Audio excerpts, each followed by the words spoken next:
Bien, amigos, habíamos dicho que vamos a dar lectura a un trabajo que recibimos de un miembro de del partido político haitiano. Y que parece ser que independientemente de que tenga o no la versión oficial o esté cerca de ella, es un gran conocedor de la política de su país. Quiero decirles que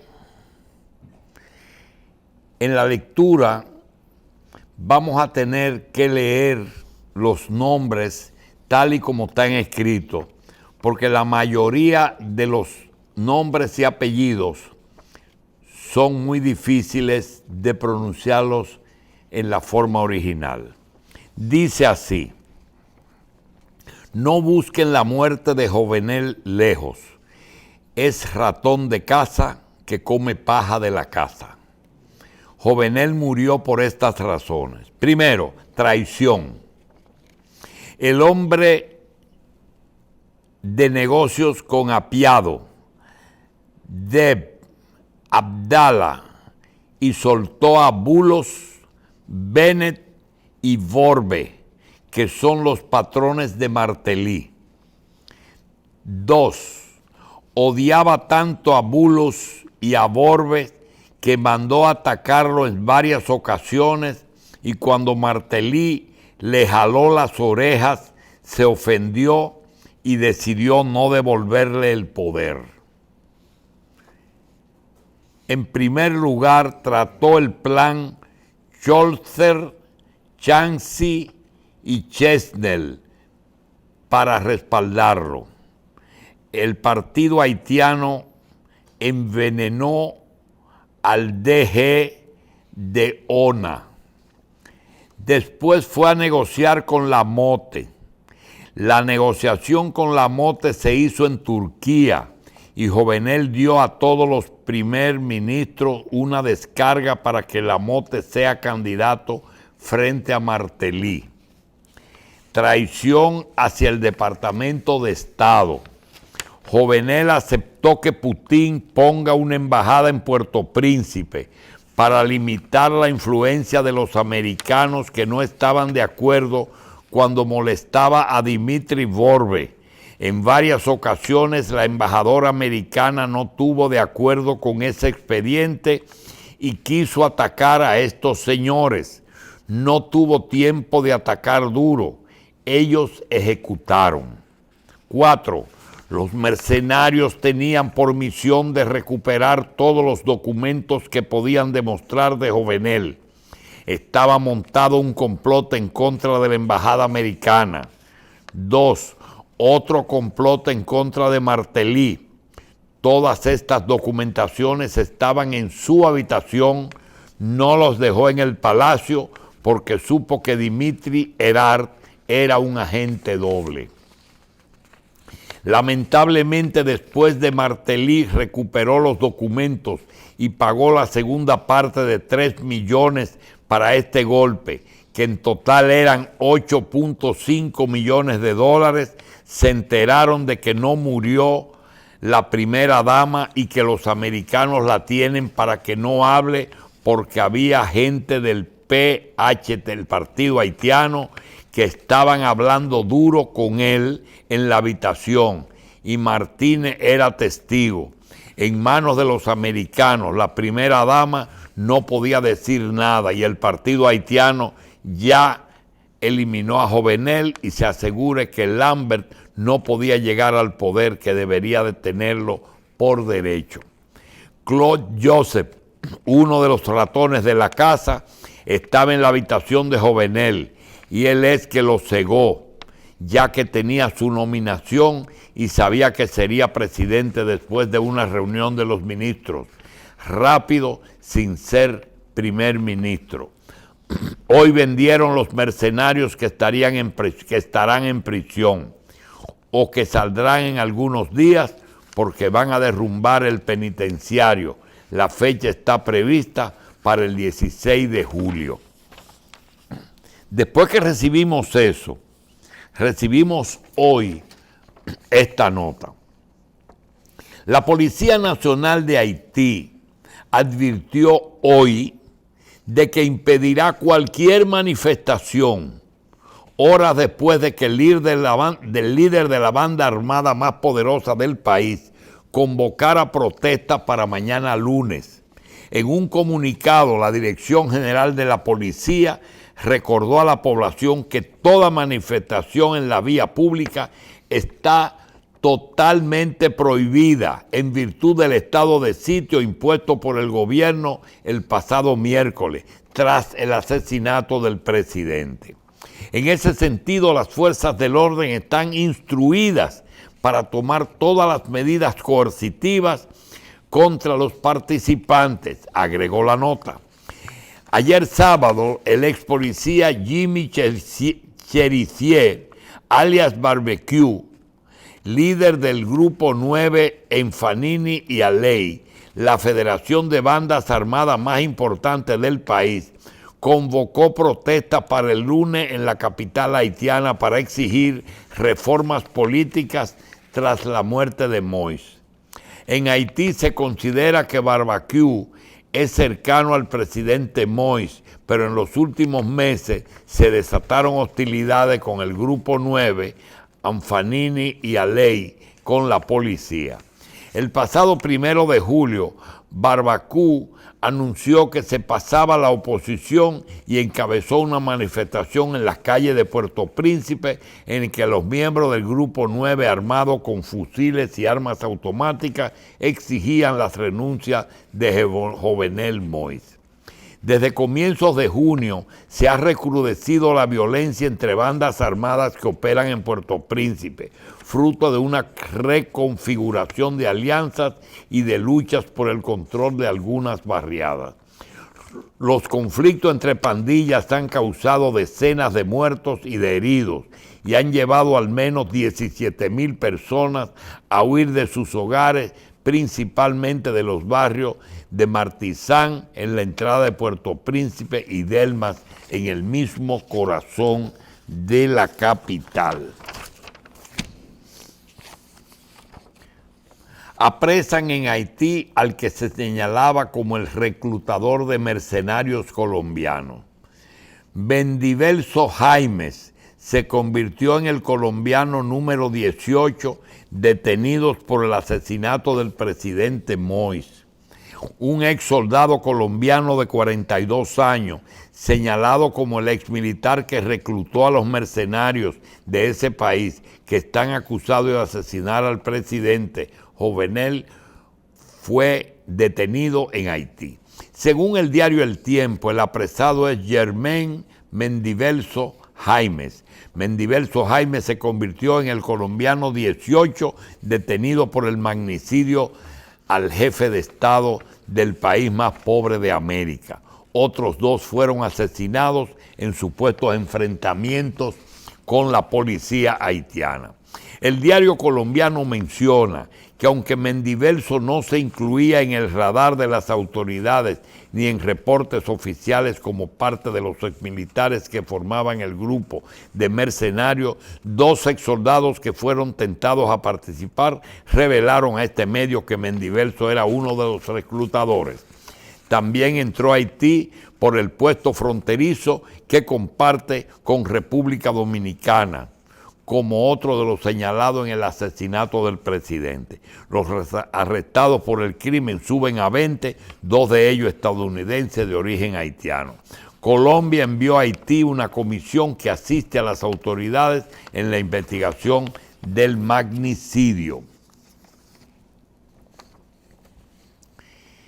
El embajador José Blanco, representante permanente de República Dominicana ante las Naciones Unidas, expresó su profundo desacuerdo con la decisión del Consejo de Seguridad de haber tratado hoy mismo con formato privado la crisis de Haití. Frente a la magnitud de los hechos, agravado con el magnicidio del jefe de Estado, el Consejo debió invitar a República Dominicana a participar de manera activa en la definición de cómo va a reaccionar la comunidad internacional en Haití. Ya eso se había mencionado, pero vale repetirlo. Autoridades investigan 4 empresas que habrían reclutado a militares retirados para realizar el homicidio. Aparece también una nota que da cuenta del proceso de tortura al presidente, pero eso no ha llegado a ser impreso. Se habla de que el comando de su escolta, en la que se han identificado 3 personas, exmilitares o militares que cuidaban al presidente, lo torturaron y querían que firmara algo. Y fueron uno de ellos los que le rompieron huesos y le dispararon en un ojo para liquidar ya el tema. Autoridades investigan 4 empresas. Autoridades informaron la ruta que tomaron los mercenarios para llegar a Haití y perpetrar el magnicidio. 2 identificados como Duvernay Capador y Rivera García viajaron desde Panamá a Bogotá y de Bogotá a Santo Domingo en Copa, donde tuvieron 4 días. Tiempo después, los demás ciudadanos colombianos viajaron al Punta Cana en un vuelo comercial de Avianca. El segundo vuelo arribaron Manuel Antonio Grosó, Víctor Alberto Pineda, John Jairo Suárez, Germán Rivera, Maiger Franco, Ángel Mario Yarce, Carlos Giovanni Guerrero y Francisco Eladio Uribe. De acuerdo a autoridades, en el grupo de hombres habrían pasado hasta Haití desde un punto fronterizo en el Carrizal el pasado 6 de junio. Al parecer, los hombres tuvieron 32 días para planear el acto contra el presidente. Esa es la versión de que fueron los colombianos. Ninguna de las personas capturadas están en servicio activo como militares colombianos. Jenny Capador Giraldo se hizo 2 promesas: traer el cuerpo de su hermano a Colombia y limpiar su nombre. Jenny es la hermana de Duvernay Capador, de 40 años, un exmilitar en retiro que murió en medio de una operación de la policía de Haití el miércoles 7 de julio, señalado de haber participado en el asesinato del presidente. Jenny aseguró que el día que asesinaron al presidente, su hermano le escribió un mensaje, el cual recibió a las 6 de la mañana, y me decía que habían llegado tarde a proteger a las personas que tenían que cuidar. Me imagino que era el presidente, que la policía los tenía acorralados y que él iba a tratar de mediar para que los escucharan. Me decía que habían llegado tarde a proteger a la persona que tenían que cuidar. Me imagino que era al presidente. La policía los tenía acorralados y él iba a tratar de mediar para que los escucharan.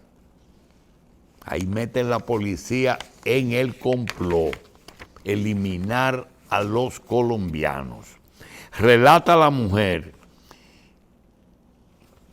Recuerda que su hermano le pidió que no preocupara a su mamá, que rezara por él. Claro, hermanito, ya mismo le prendo una velita a la Virgen, le respondió Jenny, sin imaginarse que ese sería su último mensaje.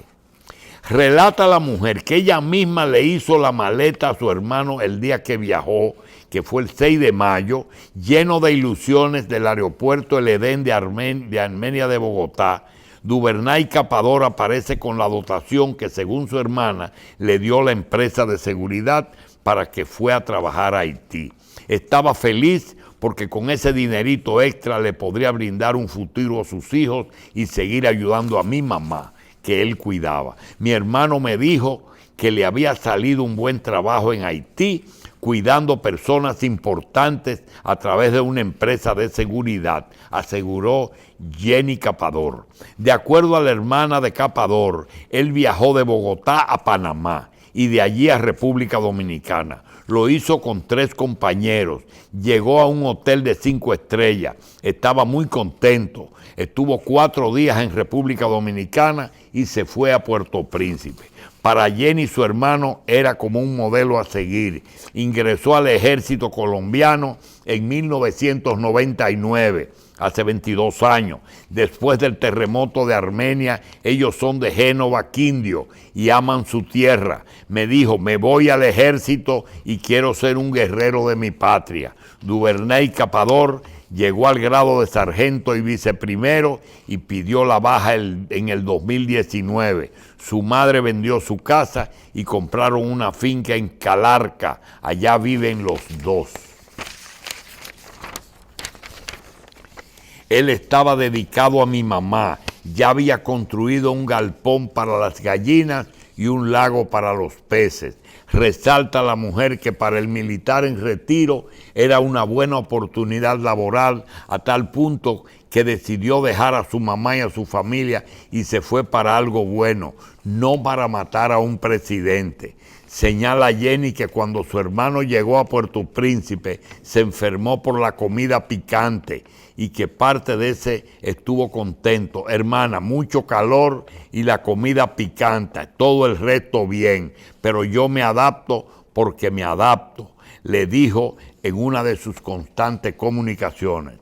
Para Jenny es claro que su hermano trabajaba en una empresa de seguridad. Las fotos son con el uniforme de dotación que les entregaron y no nos están entrenando y capacitando. Nos dieron el uniforme y dotación, dijo Capador.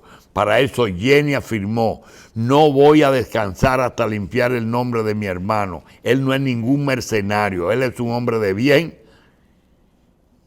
que por eso también pidió ayuda para traer su cuerpo a Colombia y darle sepultura.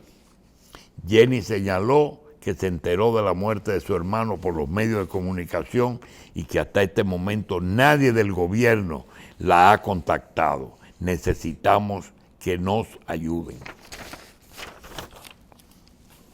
Haití, la ex primera dama dice, crimen de Moïse fue cometido por mercenarios. La primera dama de Haití, Martine Etienne, culpó a los mercenarios de perpetrar el asesinato del presidente, según un mensaje divulgado en su cuenta. Etienne aseguró que el mandatario fue ultimado sin tener tiempo de decir una palabra. Sugirió que el plan proviene del campo contrario. Se escuche el audio replicado también por el secretario de Estado de la Comunicación, Frank Exantus. Asimismo sugirió que el magnicidio pretendía borrar los proyectos de carreteras, agua potable, referendo constitucional y elecciones. Martín Etienne recibió 3 disparos durante el ataque. Tras recibir los primeros auxilios, fue trasladada a un hospital de Estados Unidos. La policía apresó 20 de los 28 integrantes del Comando Armado acusados de asesinar a Moïse y se confirmó que 18 son colombianos. Para el asesor presidencial Guinchard Doré, el gobernante fue ultimado por sus ideas y proyectos. Todo lo que estaba haciendo era pedir justicia social para la gente. Quería un Estado que no tuviera en el bolsillo de unos pocos en Puerto Príncipe. Tras el deceso del primer ministro, la muerte del presidente, el primer ministro interino Claude Joseph asumió el cargo al considerar aplicable el artículo 149 de la Constitución. Sin embargo, la víspera del Senado disfuncional proclamó como presidente al senador Joseph Lambert e indicó que trabajará para formar un gobierno. Por otra parte, circula hoy una lista depurada de supuestos autores del magnicidio. La lista es de colombianos. Está más clara que el agua. Los colombianos fueron contratados por el presidente para que lo cuiden, llegaron tarde y lo mató su escolta y la policía. Eso es lo que se desprende de toda esta pendejada. Pobre Haití. La necropsia del asesinado presidente Jovenel Moïse y varias cámaras de seguridad están dejando en evidencia lo que ocurrió en la noche del 6 y en la madrugada del 7. Agencias de 4 países están investigando de quién está detrás del magnicidio que lleva 5 años al frente de ese convulsionado país. En las calles de su capital, hordas de ciudadanos y autoridades desplegaron una cacería de los miembros del comando armado que tuvo lugar el crimen. Mientras tanto, el primer ministro Joseph declaró estado de sitio. 26 colombianos conforman el comando armado y dan los nombres de 19. Germán Alejandro Rivera, John Hander Andela, Neil Cáceres Durán, Alex Miller Lástima, Carlos Giovanni Guerrero, Ángel Mario Yace, Carmona Flores, Francisco Eladio Uribe, Nacer Franco Castañeda, Vargas Gómez Elander, John Jairo Suárez, Zapata Alejandro Giraldo, Gómez John Jairo Ramírez, Albeiro Pineda Cardona, Manuel Antonio Guarín Jargroso, Juan Carlos Yepes, Edwin Blosenet, Vicent Joseph y James Solage. Eso va a ser muy difícil porque la iglesia está en manos de Lutero, Martín Lutero. Eso es, y parece que el FBI va a ayudar a indagar. Depende de con quién esté Estados Unidos. Vamos a dejar, ustedes por su parte están enterados de todo lo que se ha dicho. Bajo ninguna forma este espacio tiene ninguna conclusión, excepto que luce que el comando colombiano no fue que ultimó al presidente, ni que fue contratado para eso. Eso es lo que nosotros entendemos. Vamos a despedirnos y será hasta mañana a las 5 de la mañana en que estaremos en la revista 110 como todos los días.